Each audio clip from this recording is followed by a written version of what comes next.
ఇక మావిగన్పై మాజీ CM YS Jagan చేసిన వ్యాఖ్యలకు మంత్రి నాదెండ్ల మనోహర్ కౌంటర్ ఇచ్చారు. మావిగన్ గురించి జగన్ మాట్లాడుతుంటే జనాలు నవ్వుకుంటున్నారని, జనాలు ఆయనను పిచ్చోడిలా చూస్తున్నారని విమర్శించారు. మావిగన్ పేరుతో ప్రజల్లో ఆందోళన కలిగించడానికే జగన్ పదే పదే ఈ మాట వాడుతున్నారన్నారు. అధికారంలో ఉన్నప్పుడు అమరావతి రైతులను వ్యధకు గురి చేసి గుండెపోటుతోనే వందలాది మంది మృతికి కారణమై పైశాచిక ఆనందం పొందిన జగన్ ఇప్పుడు మావిగన్ పేరుతో అదే పైశాచిక ఆనందం పొందాలని చూస్తున్నారని ఆరోపించారు. కనీసం అవగాహన లేకుండా మిడిమిడి జ్ఞానంతో అరకొర సమాచారంతో జగన్ మాట్లాడడం మానుకోవాలని మంత్రి నాదెండ్ల మనోహర్ సూచించారు.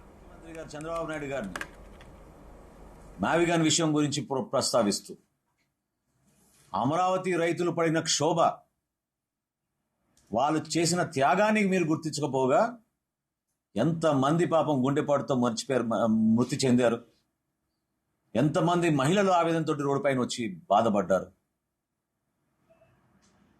ఒక పైశాచిక ఆనందంతో మరొకసారి అమరావతిలో జరుగుతున్న అభివృద్ధి కార్యక్రమాలు, మా ప్రభుత్వం చేస్తున్న సంక్షేమ అభివృద్ధి రెండింటిపైన ప్రజల్లోకి ఏదో విధంగా ఒక అలజడి సృష్టించే విధంగా ఆయన చేస్తున్న, వ్యక్తిగతంగా గౌరవ ముఖ్యమంత్రి గారిని ఆయన అన్న మాటలు జనసేన పార్టీ నుంచి మేము ఖండిస్తున్నాం.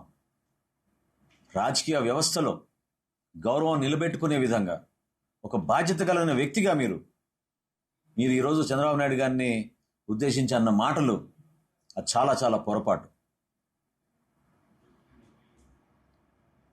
ఒక వ్యవస్థ నిర్మాణం కోసం, రాష్ట్రం మంచిగా ఉండాలనే తపనతోటి పనిచేసే వ్యక్తి అమరావతి రైతులు పడిన ఇబ్బందుల గురించి ఒక బాధ్యతతోటి ప్రజల్లో తీసుకెళ్లిన జనసేన పార్టీ, తెలుగుదేశం పార్టీ, ఆ రోజు భారతీయ జనతా పార్టీ రాష్ట్రానికి మేలు జరగాలని మేము నిలబడ్డాం.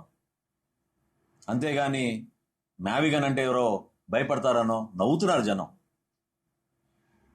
ఇదో పిచ్చెక్కింది అనుకుంటున్నారు. 3 రోడ్లు గీతలు గీచి మావిగన్ అంటే అది రాజధాని అవుతుందా? దయచేసి పవన్ కళ్యాణ్ గారికి ఉన్న సంస్కారం, ఆయనకున్న ఓపికని మీరు బలహీనత అనుకుంటే చాలా పొరపాటు. అనుక్షణం ప్రజల కోసం, వ్యవస్థ బలోపేతం కోసం, ఇతర దేశాలతో పోల్చుకుంటే భారతదేశం ఉన్నత స్థాయిలో ఉండాలని మోడీ గారు ఏ విధంగా కోరుకుంటున్నారో ఆయనకి సహకరిస్తూ అటువంటి నాయకత్వం ఈ రోజున మా ఎన్డీఏ ప్రభుత్వం ఆంధ్రప్రదేశ్లో చేపట్టింది. గౌరవ ముఖ్యమంత్రి